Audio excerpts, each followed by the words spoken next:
Hi there. Welcome to beautiful Puerto Rico.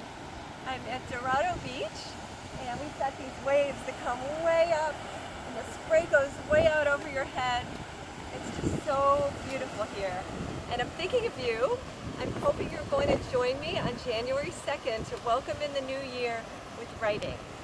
And I'm going to be sharing some of the more recent work that I'm doing, breathing and spiritual exercises or practices that really get our creative juices flowing, and there's something about writing in community that's so powerful as well.